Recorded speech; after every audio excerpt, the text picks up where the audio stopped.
Hey, what's going on, everybody? Welcome to day 30 of the 31 Days of Horror. DBougie86 back again. Yes, guys, it's one more day till Halloween. I'm going to be singing that for the rest of the year, you know what I mean?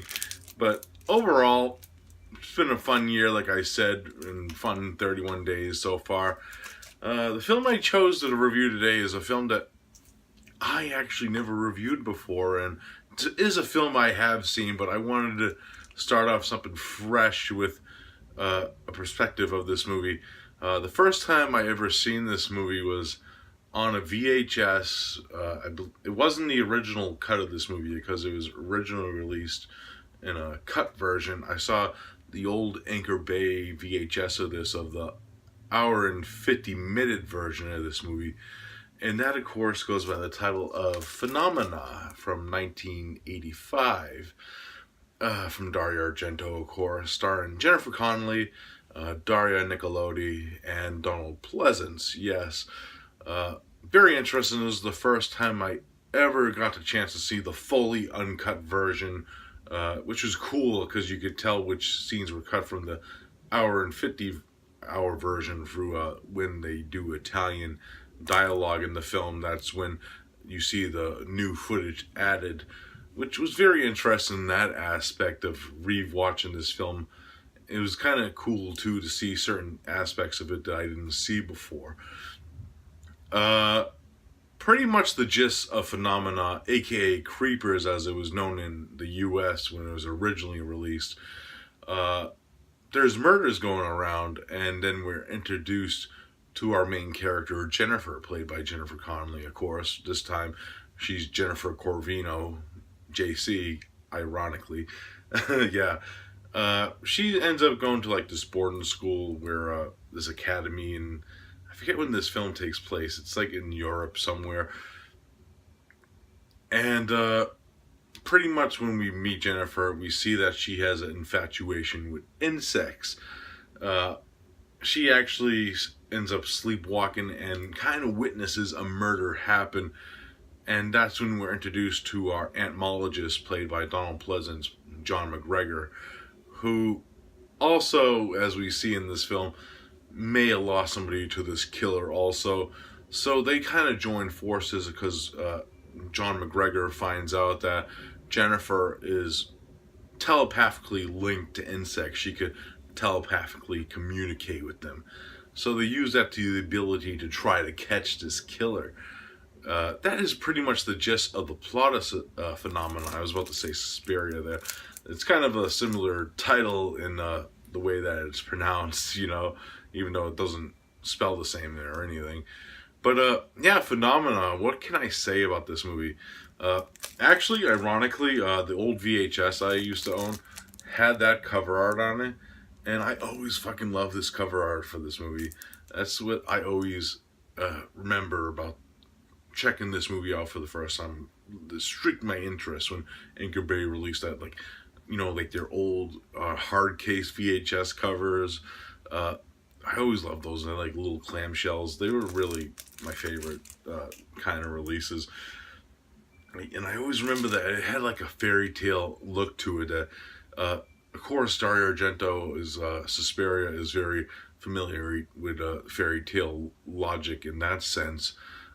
This one mixes those two elements together of his giallo films with his supernatural films in a way, with the aspect of telepathical insect communication, which, you know, you never get to see in a type of movie like this.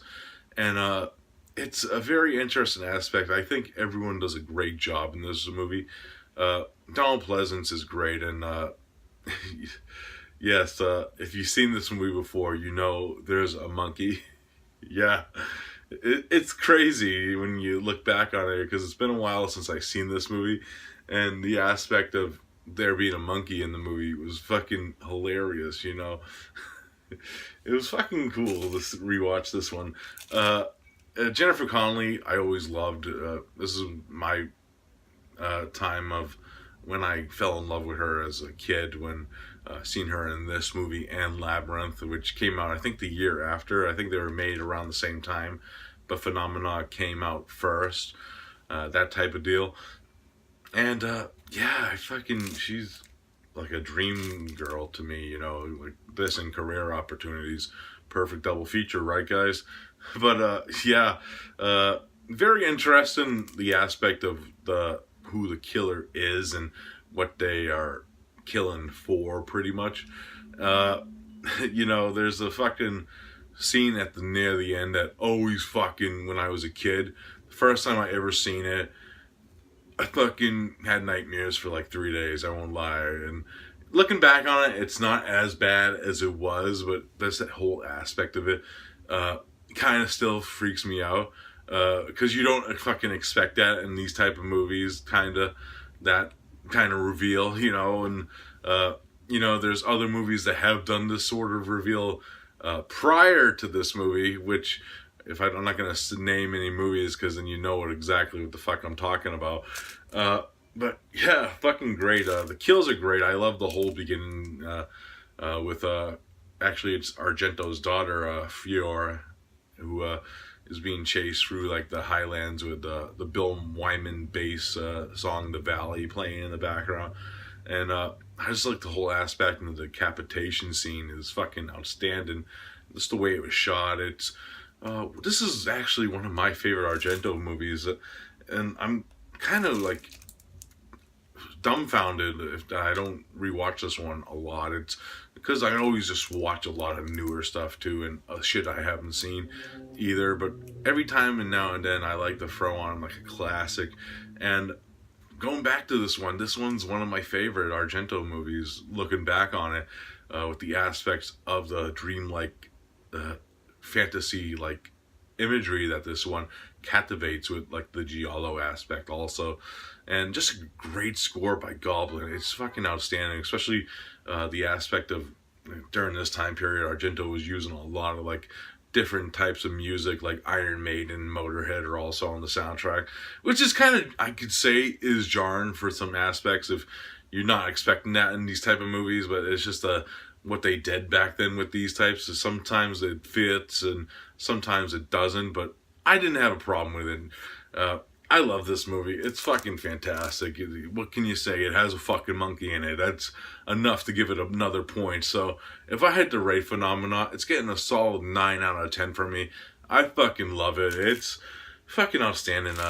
Really cool release from Synapse. This is the limited edition steelbook, of course. So if you hear wrinkling, that's so I don't get it scratched. But I know they released a standard edition of this. Very fucking cool release and fucking awesome. I'm gonna be ripping the soundtrack later because I want to hear some Goblin. Yeah, fucking awesome. So yeah, that's it for day 30, guys. I hope you enjoyed it. I do have a Halloween themed movie for tomorrow, so look out for that. It's gonna be interesting because it's gonna be a first time watch for me.